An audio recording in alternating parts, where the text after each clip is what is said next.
നായിക നന്നായിട്ട് അഭിനയിച്ചിട്ടുണ്ട്. ഒരു മമ്മൂട്ടി സ്റ്റൈലോ ആക്ടിങ്, ആ സ്റ്റൈലോ ആക്ടിങ്, മമ്മൂട്ടി പൃഥ്വിരാജ് ആ സ്റ്റൈലോ ആക്ടിങ് ആണ്. നല്ലൊരു മെസ്സേജ് ഫിലിമാണ്. ഒരു സോഷ്യൽ കമ്മിറ്റി ടോപ്പിക്കാണ്.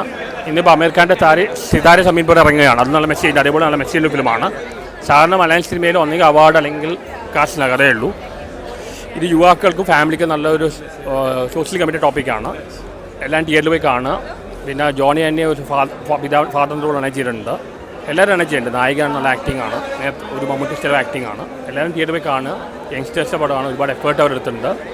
നല്ലൊരു മെസ്സേജ് ഉണ്ട്. എന്താണ് പറയാനില്ല, പോയില്ലോ. ആ മെസ്സേജിൻ്റെ ഒപ്പം തന്നെ പടം നല്ല എൻ്റർടൈനറുമാണ്. എല്ലാവരും ചെയ്യുന്നുണ്ട്. യങ്സ്റ്റേഴ്സ് എല്ലാം ചെയ്യുന്നുണ്ട്. ജോണി ആന്റണി, പിന്നെ മനോജ് കെ ജയൻ, നായകൻ, യങ്സ്റ്റേഴ്സ് എല്ലാവരും ചെയ്യുന്നുണ്ട്. ക്ലൈമാക്സിൽ ഒരു പെൺകുട്ടി അങ്ങനെ ചെയ്യുന്നുണ്ട്. എല്ലാം കൊണ്ട് നല്ല ഫിലിമാണ്. തിയേറ്ററിൽ കാണേണ്ട പടമാണ്. നല്ല ഫാമിലി ആയിട്ട് പേരൻസും പിള്ളേരും കാണുക. കാരണം നല്ലൊരു മെസ്സേജ് ഉണ്ട്. വളരെ സോഷ്യൽ റിലവൻ്റ് ആയ ടോപ്പിക്കാണ്. ഈ കാലത്ത് പറ്റിയ ടോപ്പിക്കാണ്. 2K കിഡ്സിനെ ഒരുപാട് റിലേറ്റ് ചെയ്യാൻ പറ്റും. നായിക നന്നായിട്ട് അഭിനയിച്ചിട്ടുണ്ട്. ഒരു മമ്മൂട്ടി സ്റ്റൈലോ ആക്ടിങ്, ആ സ്റ്റൈലോ ആക്ടിങ്, മമ്മൂട്ടി പൃഥ്വിരാജ് ആ സ്റ്റൈലോ ആക്ടിങ് ആണ്. നന്നായി ചെയ്യുന്നുണ്ട്. എല്ലാം തിയേറ്ററിൽ പോയി പടം കാണും. അടിപൊളിയാടാ. മൊത്തത്തിൽ ഫീൽ ഗുഡ് മൂവി. നല്ല അടിപൊളി മൂവി. തിയേറ്റർ വിസിറ്റ് തന്നെ ചെയ്യാം.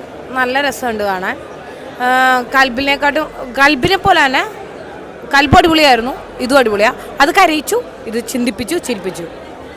UK പോകാൻ നിൽക്കുന്ന ആൾക്കാർ, അതേപോലെ തന്നെ നമ്മുടെ നാടിന് ഒരു വേക്കൻസി ഇല്ലാന്ന് ചിന്തിക്കുന്ന ആൾക്കാരൊക്കെ ഉണ്ടെങ്കിൽ ഒന്ന് വന്ന് കാണാം. പിന്നെ നല്ല പാരൻറ്റിങ്, നല്ലൊരു അച്ഛൻ കഥാപാത്രത്തിന്, നല്ല അമ്മ, ലൈഫ് ഫാമിലി, ഇതൊക്കെ കാണുന്നുണ്ടെങ്കിൽ കാണാം. സിനിമയിലൂടെ കുറേ കാര്യങ്ങൾ നമുക്ക് പഠിക്കാൻ പറ്റും.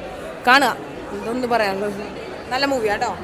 ശരിക്കും പറഞ്ഞാൽ നാട്ടിൽ നിൽക്കാൻ ആഗ്രഹിക്കുന്ന കുറേ യൂത്തും അവരുടെ പേരൻസ് അടക്കം, ഇത് മാത്രമല്ല പേരൻസ് അടക്കം കാണേണ്ട മൂവിയാണ്. എബ്രോഡ് പോയാൽ നമുക്ക് ഓപ്പർച്യൂണിറ്റീസ് ഇല്ല എന്നല്ല, പക്ഷെ നമ്മളത് ക്ലിയർ ആയിട്ട് ചൂസ് ചെയ്ത് വേണം പോകാൻ.